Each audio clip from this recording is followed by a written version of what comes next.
इस चर्चा में मौजूद हमारे साथ इस समय मौजूद हैं नेहा बग्गा जी, बीजेपी से हैं, और कांग्रेस प्रवक्ता फिरोज सिद्दीकी जी और वरिष्ठ पत्रकार आशीष दुबे जी। आप सभी का स्टूडियो में बहुत बहुत स्वागत है।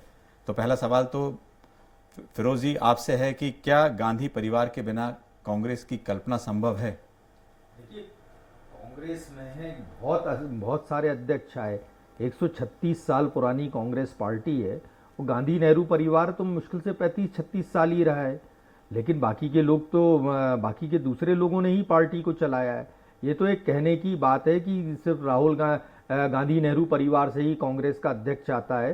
देखिए, कांग्रेस में बिल्कुल स्पष्ट एक परंपरा रही है कि चुनाव होते हैं। हमारे यहाँ बाकायदा एक इलेक्शन कमेटी होती है। इलेक्शन कमेटी जो है ब्लॉक रिटर्निंग ऑफिसर अपॉइंट करती है, डिस्ट्रिक्ट रिटर्निंग ऑफिसर अपॉइंट करती है। बाकायदा उसके नामांकन होते हैं जिलों में, और नामांकन होने के बाद लोग उस पर चुनाव लड़ते हैं। जिलों में भी यही प्रक्रिया रहती है। ब्लॉक स्तर से जो प्रक्रिया है पीसीसी डेलीगेट बनने की, ये जो है शीर्ष स्तर तक आती है, पूरी सीधी ग्रास रूट लेवल तक है। अभी तक जो था कि जब भी कभी गांधी नेहरू परिवार का व्यक्ति नामांकन भरता था तो कांग्रेस के तमाम जितने लाखों करोड़ों कार्यकर्ता हैं उनकी मंशा यही रहती थी कि वो गांधी नेहरू परिवार के साथ जाए, इसलिए कभी चुनाव हुए नहीं। अभी भी जो है अशोक गहलोत जी नामांकन करेंगे तो ठीक है, जो और 26 से 30 तारीख तक का वक्त है। अभी अशोक गहलोत जी का नाम सामने आया, हो सकता है एक दो नाम और भी सामने आए। मैं भी नामांकन कर सकता हूं। जो भारतीय जनता पार्टी कहती है कि हमारे यहाँ बूथ स्तर का व्यक्ति जो है राष्ट्रीय अध्यक्ष बन सकता है, तो वही मैं, हमारे यहाँ भी है कि जो पीसीसी डेलीगेट है वो बूथ से ही चुन के आता है, बूथ पे अपनी सदस्यता करता है, उसके बाद वो पीसीसी डेलीगेट बनता है और वो नामांकन कर सकता है राष्ट्रीय अध्यक्ष के लिए। तो ये ओपन प्रक्रिया है, इसका बाकायदा नामांकन होगा, नाम वापसी होगी। उसके बाद जो पीसीसी डेलीगेट्स हैं उनको सबको दिल्ली बुला के या उन्हीं के राज्यों में जैसा भी इलेक्शन मैनेजमेंट कमेटी तय करेगी वो उस तरीके से बाकायदा चुनाव होंगे। जिसको पीसीसी डेलीगेट्स चुन देंगे वो राष्ट्रीय अध्यक्ष बन जाएगा। बिल्कुल, आपने ठीक कहा है कि प्रक्रिया शुरू होने वाली है। तो क्या कांग्रेस में लोकतंत्र देखा जाएगा, नेहा जी? देखिए अमित जी, सबसे पहली बात तो यह है कि आज विश्व में एक लौती ऐसी राजनीतिक दल कांग्रेस पार्टी है जिसके पास अपना खुद का राष्ट्रीय अध्यक्ष पिछले कई वर्षों से नहीं है। और अभी भी जो पूरा परिदृश्य बन रहा है उसमें एक विस्थापित नेता है जो अमेठी से भागा हुआ है, दूसरे राज्य पहुंच गया है, और एक स्थापित नेता गहलोत जी हैं। दोनों का ही मोह जो है वो आप हम सबके सामने है। पर सबसे महत्वपूर्ण बात जो आज राहुल गांधी जी ने कही है कि एक व्यक्ति एक पद वाली, तो मुझे पता नहीं कि वो अपनी बात को किस तरीके से स्वीकार कराएंगे, क्योंकि कांग्रेस पार्टी का तो ये शुरू से इतिहास रहा है। आप आजादी के बाद याद करिए कि जब कांग्रेस पार्टी के पहले प्रेसिडेंट का चुनाव हो रहा था और पुरुषोत्तम दास टंडन चुनाव लड़कर जीत कर आए थे, तो नेहरू जी की पसंद तो कृपलानी जी थे, और कुछ समय के बाद पुरुषोत्तम दास जी को अपना इस्तीफा देना पड़ा और कौन अध्यक्ष बना? नेहरू जी बने। उस समय वो प्रधानमंत्री भी थे और अध्यक्ष भी रहे पार्टी के। उसके बाद आप देखिए, इंदिरा जी प्रधानमंत्री बनी तो अध्यक्ष भी रही, राजीव गांधी प्रधानमंत्री बने तो अध्यक्ष भी रहे, नरसिम्हा राव प्रधानमंत्री बने तो अध्यक्ष भी रहे। और उसी तरीके से सोनिया गांधी को आप याद करें तो वो नेता प्रतिपक्ष भी थी, पार्टी के अध्यक्ष भी थी, और काउंसिल मेंबर की एडवाइजरी जो सदस्य भी थी, जो कि कैबिनेट मंत्री का दर्जा होता है। तो इनका जो इतिहास है वो खुद राहुल गांधी अपने आप को कॉन्ट्रडिक्ट करते रहते हैं। और एक पद एक व्यक्ति और ये परिवार का जो मोह है, मुझे नहीं लगता कि कांग्रेस पार्टी इससे बाहर निकल कर आ पाएगी। चलिए, अभी प्रक्रिया है, काफी लंबी प्रक्रिया है, लेकिन महीने भर में 17 अक्टूबर तक बहुत कुछ बातें क्लियर होंगी। आशीष जी, जिस तरह से आपने अभी सुना, क्या लगता है कि इस तरह की जो प्रक्रिया इतनी आसान, जितनी समझ में आ रही है, इतनी आसान होगी क्या ये? देखिए, ये सब इस पे निर्भर करेगा कि गांधी परिवार क्या चाहता है, तो उसी हिसाब से प्रक्रिया आगे बढ़ेगी। और ये बात सही है कि कांग्रेस पर गांधी परिवार का बहुत ज़्यादा प्रभाव है, और मोटे तौर पे माना जाता है कांग्रेस जितनी भी बची खुची है वो इसी वजह से है कि वो गांधी परिवार का उनके पास नेतृत्व है, और उसकी छतरी तले काफ़ी लोग जो असंतुष्ट अलग अलग विचार के लोग हैं वो एक हो जाते हैं। लेकिन चुनाव की जो प्रक्रिया जो अभी शुरू हुई, और जिस तरह से अशोक गहलोत ने इनडायरेक्टली कुछ अपनी शर्तें जो सामने रखी हैं कि सीएम भी वो रहना चाह रहे हैं और अध्यक्ष भी पद फिर वो ले सकते हैं, तो वो जो है अभी से थोड़ी सी ये एक नई खटास जैसी स्थिति बन रही है। और इसीलिए मैं जो समझता हूँ, इसीलिए दिग्विजय सिंह की जो आज एंट्री हुई है, हालांकि वो पहले भी उन्होंने ये बात बोली थी और आज उन्हें दिल्ली बुलाया भी गया, तो ये सारी चीजें जो है बहुत स्वाभाविक नहीं है। और ये बात भी एक इतिहास रहा है कांग्रेस में कि जब कोई बाहर का अध्यक्ष बनाया भी गया है, जैसे सीताराम केसरी को सपोर्ट गांधी परिवार का ही था, बाद में उन्हीं से उनका विवाद हुआ और बहुत बुरी स्थितियां बनी। और इसी तरह से फिर ये स्थिति भी बनेगी कि अशोक गहलोत के साथ भी ये स्थिति आगे जाके बन सकती है, क्योंकि वो ईगो और बहुत सारी चीजें बनती हैं जिस तरह से, क्योंकि कांग्रेस में एक अनुशासन की बजाय थोड़ा सा एक मास बेस्ड पार्टी है, तो उसमें बहुत सारा कॉर्डर वाला जो अनुशासन है वो होता नहीं है। तो इसलिए अभी जो अध्यक्ष बने अगर अशोक गहलोत को ही बनाया जाता है या दिग्विजय सिंह या शशि थरूर या जो भी होते हैं, तो उसके वो जो तालमेल के साथ चलना जो है बहुत चुनौतीपूर्ण होगा। और आपने कहा है कि बहुत चुनौतीपूर्ण होगा, क्योंकि एक 22 साल बाद कुछ ऐसा देखने को मिलेगा, क्योंकि अभी तक जो आरोप भी लगते रहे थे वो ये लगता रहा था कि देश में यदि कांग्रेस कोई चलाता है तो नेहरू गांधी परिवार से ही कोई चलाता है। लेकिन फिरोज भाई, ऐसा है कि एक बात जो सामने आई, इसके पहले आपके प्रधानमंत्री भी 10 साल रहे, उन पे भी इसी तरह के आरोप लगते रहे। उन सब चीजों से कैसे निकल पाएंगे? जब मनमोहन सिंह थे उस लगता था कि रिमोट कंट्रोल और कहीं है, तो ऐसा होगा क्या ये रिमोट कंट्रोल फिर और कहीं चला जाएगा? ये कहीं कोई रिमोट कंट्रोल नहीं है।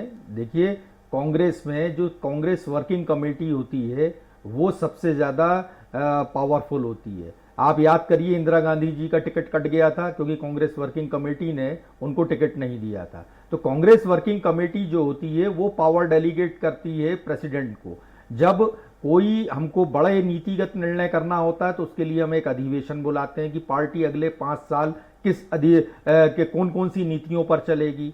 जब और उससे छोटे निर्णय करना होता है तो उसके लिए एक CWC होती है, जो एक बॉडी होती है जो ये तय करती है कि कांग्रेस प्रेसिडेंट के अधिकार क्षेत्र में क्या क्या रहेगा। अब अगर किसी को टिकट देना है या किसी का टिकट का काटना है या पार्टी की कोई किसी स्टेट में गवर्नमेंट बनानी है या वहाँ चीफ मिनिस्टर चेंज करना है, तो ये काम प्रेसिडेंट को दे दिया जाता है, क्योंकि हर तत्कालिक इश्यूज के लिए आप CWC को नहीं बुलाया जा सकता। तो ऐसे पार्टी में 3 लेयर्स में जो है पावर्स को डेलीगेट किया गया है कांग्रेस में। ये एक लोकतांत्रिक पार्टी है, लोकतांत्रिक तरीके से काम करती है। नेहा जी, ये तो बताएं कि इनकी पार्टी में क्यों चुनाव नहीं होते? इनकी पार्टी में तो अध्यक्ष जो है भारतीय जनता पार्टी का, वो भारतीय जनता पार्टी नहीं चुनती, वो नागपुर से चुन के आता है, वो भी एक इतनी सी पर्ची में लिख के आता है नाम, उसको खड़े करके बोल दिया जाता है। ये सवाल नेहा जी से ले लेते हैं कि भाई किस तरह से बीजेपी में चुन के आता है, पर्ची में लिख के आता है, कि नागपुर से आता है, कि वहां दावे तो यही करते हैं कि वहां कोई भी कार्यकर्ता जो है दरी उठाने वाला भी अध्यक्ष बन सकता है, इस तरह के दावे बीजेपी में रहते हैं, तो इसका जवाब दीजिए जी। देखिए अमित जी, 75 साल हो गए आजाद हुए हमें, और कांग्रेस पार्टी के 75 बार वर्टिकल टुकड़े हो चुके हैं। आप देख लीजिए, कांग्रेस आई, कांग्रेस यू, इसी प्रकार से कितने टुकड़े हो गए और कितने लोग कितनी बार कांग्रेस छोड़कर गए हैं। और जहां तक है भारतीय जनता पार्टी की बात, तो भारतीय जनता पार्टी में बकायदा प्रणाली जो है, प्रक्रिया जो है, उसको पालन किया जाता है। नीचे से लेकर पन्ना से लेकर मंडल और बूथ से लेकर जिला इकाई जो है, जब तक 1/3 उन सबकी बॉडीज नहीं बन जाती तब तक राष्ट्रीय अध्यक्ष का चयन नहीं होता। तो ये सारी जब स्टेट्स के 1/3 बॉडीज बन चुकी होती हैं, उसके बाद वो लोग जो है सब मिलकर राष्ट्रीय अध्यक्ष का इस तरीके से चयन करते हैं। भारतीय जनता पार्टी में कभी भी कोई विरोधाभास होता भी नहीं, जिस तरीके से कांग्रेस पार्टी में खींचतान चलती है। आप अभी भी देख लीजिए, जहां पर एक तरफ थरूर साहब का नाम चल रहा है, तो कहीं पर कांग्रेस पार्टी के जो अनुयायी, कहूंगी कार्यकर्ता तो कम है, क्योंकि गांधी परिवार का जिस तरीके से महिमा मंडन करते हैं, आज भी सोनिया गांधी, राहुल गांधी, राहुल गांधी, सोनिया गांधी, पिछले कई वर्षों से यही चल रहा है। अगर राहुल गांधी जी का मूड ऑफ हो जाता है तो माता जी आ जाती है, माता जी का स्वास्थ्य खराब हो जाता है तो फिर राहुल गांधी आ जाते हैं। तो दोनों पार्टियों के मूल अंतर ये है। सबसे महत्वपूर्ण बात यह है कि कांग्रेस पार्टी के अंदर जब भी कोई अध्यक्ष बनकर आया है तो उसकी जिस तरीके से बाहर उसको निकाला गया है, या इतिहास हमें बार बार बताता रहा है। और अभी मुझसे पहले आशीष जी ने भी बताया, और मैंने भी आपको बताया कि जितने भी अध्यक्ष हुए हैं, जो उनके कार्यकाल हुए हैं शुरू से, नेहरू जी ने भी अपने पास रखा, इंदिरा जी ने भी अपने पास रखा, राजीव जी ने भी अपने पास रखा। इसलिए मुझे तो राजीव जी की वही शब्द याद आ रहे हैं जो वो अक्सर कहा करते थे कि देखेंगे क्या हो रहा है, हम देख रहे हैं, फिर देखेंगे आगे क्या होने वाला है। इन्होंने जवाब नहीं दिया कि इनके अध्यक्ष कैसे बनता है। मैंने बताया ना आपको कि पूरी एक प्रणाली है, और पन्ना से लेकर मैंने तो जिले आपको तक बताया। नाम जो है वो चयन होते हैं और उस नाम को प्रपोज किया नेहा जी, जाता है। देखिए कि आपका कहना यह प्रक्रियाएं दोनों पार्टी में बिल्कुल कागजों पे तो है, लेकिन पालन कैसे होती है बिल्कुल ये सब जानते हैं, लेकिन एक छोटा सा सवाल। अमित जी, मैं सुपौल में, बिहार में जी। डीआरओ था, डिस्ट्रिक्ट रिटर्निंग ऑफिसर, दूसरी स्टेट से आता है वो, मध्य प्रदेश में भी दूसरी स्टेट से आए, और मैंने चुनाव कराया बाकायदा। पार्टी ने गाइडलाइन जारी की थी कि 50% SC ST OBC रखना है आपको, महिलाएं रखना है आपको, ब्लॉक अध्यक्ष भी, PCC डेलीगेट्स भी। मैंने बाकायदा रिजर्वेशन कराया और सबको रिप्रेजेंटेशन दिया। तो कांग्रेस में एक प्रक्रिया है, और जो चाहता है वो अपनी आपत्ति भी दर्ज कराता है। मेरे से ऊपर असिस्टेंट प्रदेश रिटर्निंग ऑफिसर होता है, उसको ले जाके आप आपत्ति भी दर्ज करा सकते हैं। तो कांग्रेस में ये एक काम लाइन में फ्री एंड फेयर होता है। अमित जी, मैं इसमें एक जी, लाइन जोड़ दूं। जी बताएं। देखिए, पिछले कई वर्षों में अगर आप 2014 से अभी तक देखेंगे तो कांग्रेस पार्टी के जिस तरीके से स्वर उनके नेताओं के निकल कर आए हैं, गुलाम नबी आजाद बता रहे हैं कि राहुल गांधी के जो गार्ड हैं, जो गनमैन हैं, वो निर्णय लेते हैं। मणिशंकर अय्यर कह रहे हैं कि पिछले 12 साल से अपॉइंटमेंट मांग रहे हैं, मैडम से अपॉइंटमेंट नहीं मिल रहा है। और ये जो G23 का जो आक्रोश है, ये स्पष्ट दिखा रहा है कि कांग्रेस के अंदर कितना डेमोक्रेटिक प्रक्रिया है चुनाव लड़ने की, देखिए नेहा जी, अध्यक्ष बनने की, सभी या पार्टी पार्टी चलाने की। सभी पार्टी की अपनी अंदरूनी इस तरह की समस्याएं होती हैं जब पार्टी बहुत बड़ा रूप धारण कर लेती है। आज वो स्थिति बीजेपी बहुत बड़ा रूप धारण किए हुए। आशीष जी, एक सवाल ये है कि राहुल गांधी का या सोनिया गांधी का ये कहना कि हम अब अध्यक्ष पद की के उस पूरे दौर से बाहर, या उनको लग रहा है, तो आखिर क्या कारण मानते हैं? आखिर ऐसा क्या है जब वो नहीं चाहते हैं कि अब इसमें इस पद पे रहा जाए? देखिए, मोटे तौर पर तो ये लगता है कि पार्टी जिस परिस्थिति से गुजर रही है, खास तौर पे लगातार हार की वजह से राहुल गांधी के नेतृत्व की आलोचना हो रही है, और कुछ हेल्थ कंडीशन ऐसी हैं कि सोनिया गांधी बहुत ज़्यादा एक्टिव रह नहीं सकती, और तीसरी बात यह है कि परिवारवाद का जो एक भाजपा का आरोप है कांग्रेस के ऊपर, और खुद कांग्रेस के अंदर से भी ये सुर बहुत तेजी से उठा है। आशीष जी, एक छोटा सा सवाल। विवेक शेजवलकर जी ग्वालियर के बीजेपी सांसद जुड़ गए हैं। शेजवलकर जी, आपको आवाज आ रही है? मैं अमित बोल रहा हूँ। आ रही, नमस्कार जी। एक आज जो बयान आया है, राहुल गांधी ने कहा कि अब वो अध्यक्ष पद की दौड़ से पूरी तरह बाहर हैं, तो लगता है कि लोकतंत्र देखने को मिलेगा कांग्रेस में। और सबसे ज्यादा जो आरोप हैं बीजेपी के लिए, सबसे ज्यादा आरोप लगाने के लिए आप गांधी परिवार पे लगाते रहा है, तो अब क्या चुनाव की रणनीति बदलेगी? क्या बीजेपी अब बदल लेगी पूरी? देखिए, कांग्रेस की स्थिति है कि वो बिना गांधी परिवार के चल सकते हैं, वो ये फैक्ट है। अब उसको परिवारवाद कहने, जो भी कहने, आज कांग्रेस में उनके अलावा ऐसा कोई नहीं दिखता, और नहीं मानते लोग कि कोई कांग्रेस को चला सकता है। और ये बात वो भी मानते हैं, राहुल जी और सोनिया जी भी जानते हैं सब। अब बार बार मुझे तो लगता है उनका मना करना केवल यही है कि ये और बात पुख्ता करना चाह रहे हैं कि उनके बिना कोई चला नहीं सकता जी, ऐसा मेरा मानना है। नहीं, लेकिन बाकी देखते जो सामने बात आएगी, कांग्रेस का अंदरूनी मामला जी अगर बिल्कुल परिवर्तन होता है तो अच्छी बात है, बाकी ये तो उनको तय करना है, अधिकतर उन्हीं का मामला है, मेरा मानना है। जी विवेक जी, लेकिन ठीक है उनका अंदरूनी मामला है, लेकिन लंबे समय से देखा जाए तो केंद्र हो चाहे राज्य हो, गांधी परिवार पे ही निशाना लगाते आई है बीजेपी। तो क्या अब एक अलग तरीके से बीजेपी को रणनीति बनानी पड़ेगी? हाँ, अगर कांग्रेस अपने तौर तरीके बदलती है जी, तो जो उसके तौर तरीके होंगे, मेरा मानना है कि उस पर फिर सोचा जाएगा वो उसमें क्या जो कारगर सिद्ध होता है। बाकी नीतियों के, देश के नीतियों के बारे में उनकी क्या राय है जी, तो इस सब के बाद में जो बातें सामने आएंगी उसके बाद उस पर विचार करना चाहिए। अभी उसके बारे में कहना तो जल्दबाजी है। जी धन्यवाद विवेक जी, आपने अपनी बात रखी। बिल्कुल आपका कहना है कि अध्यक्ष कौन होगा उसके बाद तय किया जाएगा। आशीष जी, आप अपनी बात रख रहे थे जी कि आखिर ऐसा क्या हुआ कि राहुल गांधी को, सोनिया जी को इस अब दौर से बाहर रहना पड़ रहा है?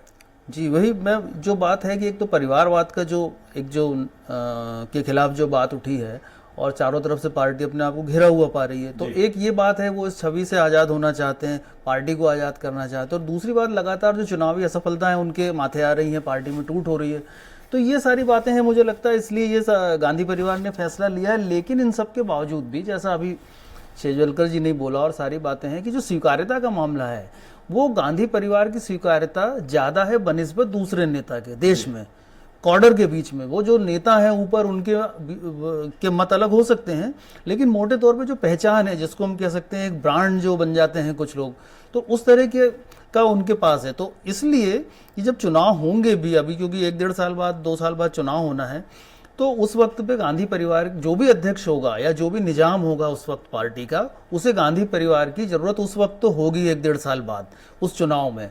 तो अभी गैर गांधी कोई अध्यक्ष बन भी जाता है तो गांधी परिवार का दखल और उनका प्रभाव पार्टी पे रहेगा, जैसा पहले भी रहा है। और एक बहुत बड़ा जो धड़ा कांग्रेस का है वो उसके बाद भी उसी परिवार के लिए डिवोटी रहेगा। तो यदि वो परिवार या उनका कोई प्रभाव पार्टी के लिए उपयोगी होता है तो अगला निजाम मुझे जहां तक लगता है वो उनको यूज करेगा। और एक बात और है कि जो राहुल गांधी की जो यात्रा शुरू हुई है और जो यात्रा जिस तरह से चल रही है अभी तक, तो यात्राओं का इतिहास है कि जब भी यात्राएं चली हैं तो कभी ना कहीं उसका फायदा मिला है। हर दल के नेता ने तकरीबन यात्राएं की हैं। तो उस यात्रा के बाद वो एक कांग्रेस के लिए मैं समझता हूँ एक अपरिहार्य सा एक चेहरा बन के तो वो रहेंगे कुछ आगे, बाकी उनको अपनी उपयोगिता खुद सिद्ध करनी होगी।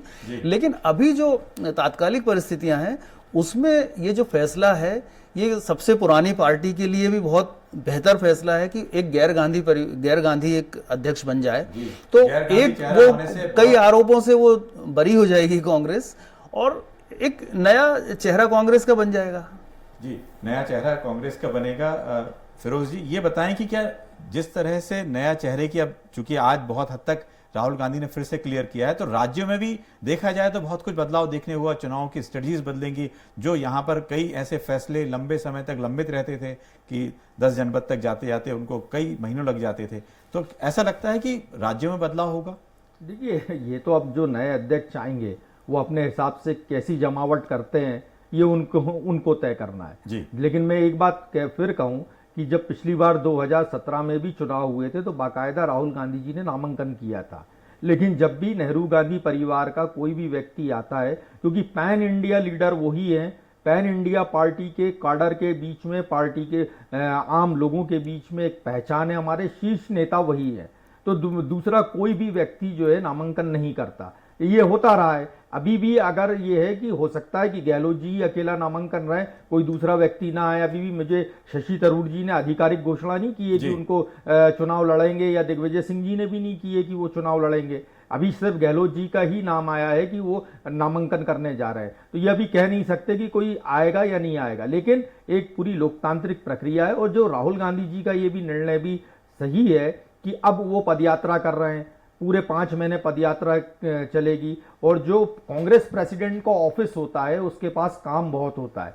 27-28 स्टेट हैं हमारे पास, हर स्टेट में हमारी यूनिट्स हैं, फिर यूनियन टेरिटरीज हैं, फ्रंटल ऑर्गेनाइजेशंस हैं हमारे पास। 30-32 जनरल सेक्रेटरी होते हैं, 75-76 सेक्रेटरीज होते हैं, 50-60 हमारे फ्रंटल ऑर्गेनाइजेशंस होते हैं। तो बहुत काम जो है कांग्रेस प्रेसिडेंट के पास होता है। तो अच्छा होगा कि राहुल गांधी एक संगठन कोई और चलाएगा और राहुल गांधी जी सीधा जनता से संपर्क करेंगे, पार्टी की रीति नीति को पहुंचाएंगे। जैसे अभी उन्होंने पदयात्रा की है, मैं आधिकारिक रूप से नहीं कह रहा हूं, लेकिन इस पदयात्रा के बाद भी एक और पदयात्रा राहुल गांधी जी करेंगे, ऐसा जानकारियों में आ रहा है। मैं आधिकारिक रूप से नहीं कह रहा हूं। आधिकारिक रूप से नहीं, लेकिन लगातार जनता से जुड़े रहेंगे तो हो सकता है बहुत सारी बातें ऐसी सामने आई।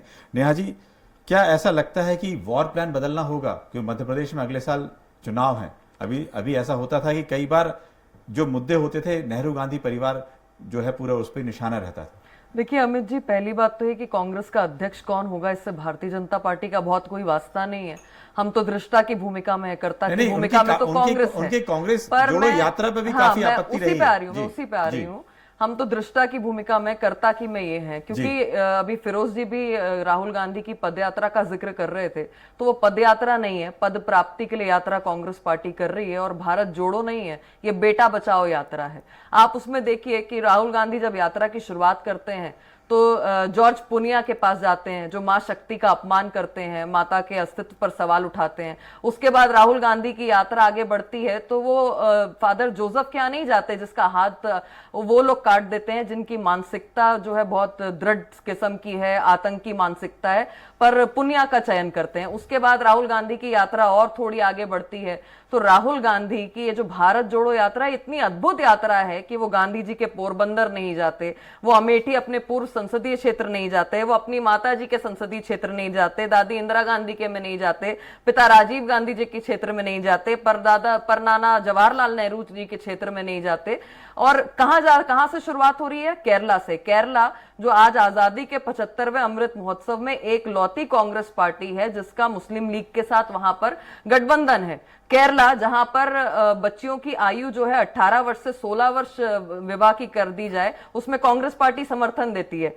वही केरला जहां पर कांग्रेस पार्टी सीपीआई के साथ में, कम्युनिस्ट पार्टी के साथ में विधानसभा में एक प्रस्ताव पारित करती है जहां पर कहते हैं कि जो आतंकवादी है अब्दुल नासिर मदनी, जिसने आतंक फैलाया, कई लाखों लोगों की, हजारों लोगों की जान ली, उसको वहां से बरी कर दिया जाए। फिर राहुल गांधी की वो यात्रा जहां पर वो लाखों रुपए के एक ऐसे कंटेनर में रहते हैं जिसमें वो गरीबों के मुद्दे उठाने की बात कर रहे हैं। लेकिन ये पार्टी का अपना एक विषय हो सकता है कि उनको यात्रा कहां से शुरू करनी। फिरोज जी ये बताएं कि क्या वैसे तो कन्याकुमारी से कश्मीर तक या केरल से कश्मीर तक कहीं से भी चुना जा सकता है, आपको कहां से करना है, इसके पीछे कोई बात आप जिस तरह के आरोप लगा रही है नेहा जी, बस आखिरी के कुछ सेकंड में बताइए जी। देखिए, जो नेहा जी की जो पार्टी थी, जो सांप्रदायिक सौहार्द को इस देश के मिटा रही थी, अब उसका काउंटर आ रहा है। लोग नारे लगा रहे हैं, जात धर्म का बंधन तोड़ो, भारत जोड़ो, भारत जोड़ो। अमित तो जी, लोग आज लोग तक लोग इतिहास कम में से कम भारतीय जनता ये पार्टी मान ने रहे नहीं, हैं, पर कांग्रेस पार्टी ने हम ये मान रहे आतंकियों के समर्थन हैं, में और भारतीय जनता विधानसभा पार्टी को के ये भी अंदर दिखा रहे हैं प्रस्ताव कि हम पारित किया। पैन इंडिया पार्टी हैं। पूरी जब दुनिया राहुल छोड़कर गांधी हमारे एक पैन लौती इंडिया ऐसी नेता हैं कांग्रेस पार्टी कि जब है वो जो पैदल चल आतंकवादियों रहे के हैं तो समर्थन लोग में आ रहे खड़ी रहती हैं। है। हम कहाँ बसें लगा रहे हैं? आपको कहीं दिख रहा है हम बसें लगा रहे हैं?